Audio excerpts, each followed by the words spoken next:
Very important to have someone to come to your place or to meet somewhere and just to have some friendship and some normal conversations, very important. Be compassionate and respectful and treat the person like you would anybody else. Well, the philosophy of the society and the spirituality of the society is to help people where they're at.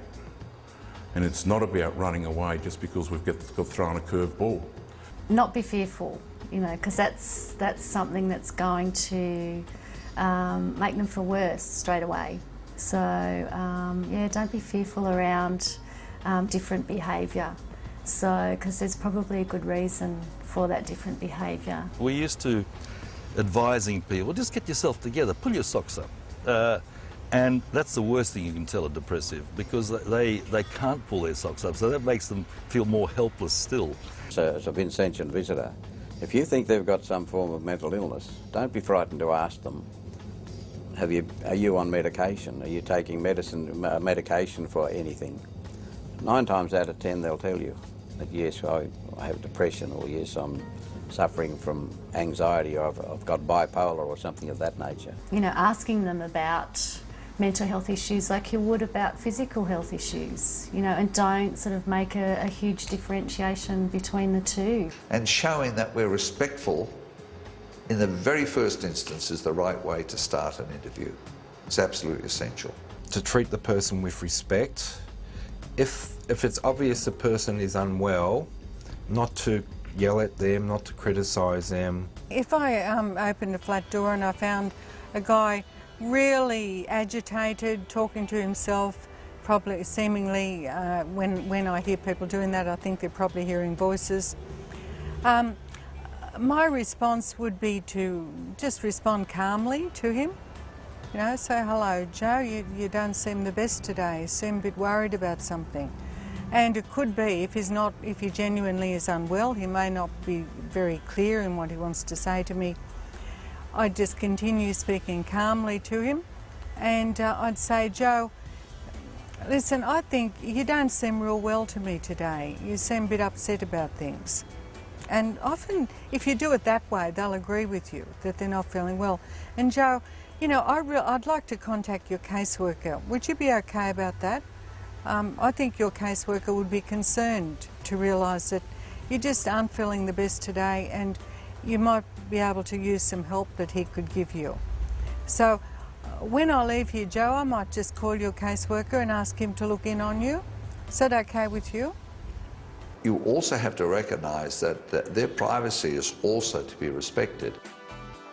I hear many stories about your organisation where people will say to me, look, my visitor was my only friend. That person helped me through a difficult time. I was really quite suicidal, but this person kept me. And how did it work? Well, I didn't see them as my friend. I just felt they were on my wavelength, that they were prepared to spend time with me. Just even buying me a cup of coffee was an indicator that they were prepared to do something practical. So this level is very important, but it's not enough in and of itself. I think there are stages that follow. Many of these people are without structure, so maybe then giving them some guidance about how to get some structure across the day. It's good for people to have a management plan, and you know, the person that you're seeing may have one of those, and you know, that might be who to contact in terms of friends and family if they aren't doing too well, if they're not travelling too well that day. A lot of those people have had bad experiences with health professionals. That doesn't mean you should give up. They should then be encouraged to think about going back and seeing another health professional. So I swapped to a psychiatrist who believed me and supported me in my story, and that made a really big difference for me. And I think what also can be very important is that engagement process. When you're meeting a person with a mental illness for the first time and you're going to be seeing them on a regular basis, if you can build up a rapport with that person over a period of time, there's a good chance that person with a mental illness will trust you. And once you've gained their trust, you've got the basis for a relationship or a friendship. Yeah, trying to be positive and giving hope. So some of the strategies for engaging the person might be, yeah, to share a hobby with the person. It's not about turning around and walking away just because it's something new for us. It's about getting in there and helping people where they're at and providing whatever support we can. You know, there's some things that people with mental illness do find difficult. For example, some people find it very hard to watch the news and knowing what's going on because it's so distressing to them, because they might be feeling depressed and isolated, and they really feel what's happening on the news and it really affects them. So there's some things that may not be good to talk about, such as politics. Consistency is really important, and being motivating is really important as well. Making encouraging statements can be a bit of a double-edged sword. So some people might want to say, oh, she's trying to make me feel good. But I think that the key thing in terms of improvement is that for the Vincentian themselves, they get the sense of satisfaction that the things that I'm doing are actually working, and I can see an improvement in that place. And I think, because if you're volunteers, you're good people anyway, and good people get their thanks, their pay, from feeling good inside themselves. They've actually helped another human being. People with acute psychotic conditions can at times be very dangerous, and therefore forewarned is forearmed. You cannot, under any circumstances, put a question direct to a person that is antagonistic. The way in which we professionally handle it is we always work out where we're going to interview somebody or where we're going to be with them. If we're in a dangerous situation, we allow a lot of distance between ourselves and the other person. We sit closer to the door than the other person, so if anything happens, we can run. We don't have the doors locked, and we try to keep the door open. If there are any other concerns, we would always have a second or a third person present. And you would maintain authority, but you would not want to override or crowd or pressure the person.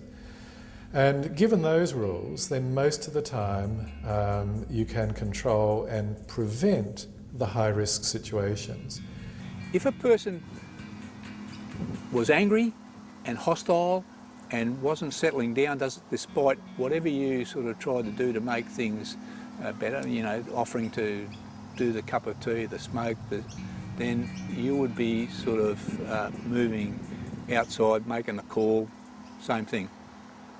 In all the years I've been looking after, like doing visitations, I've really never had an episode where I've been worried.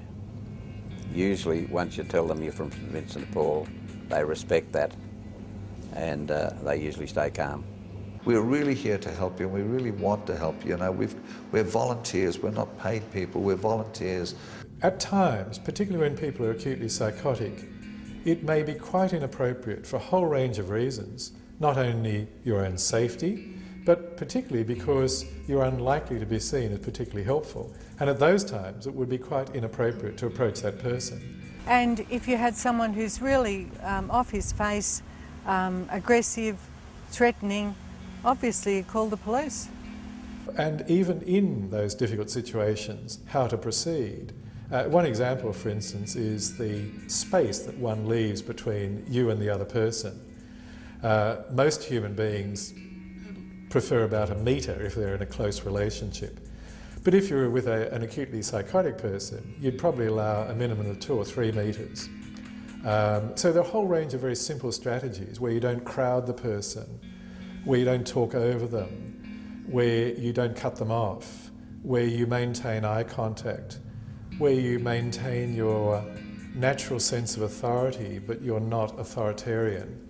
And these nuances, which can be natural to some people, still need to be sharpened up, I think, in dealing with psychotic people. So I would argue very much for some professional training.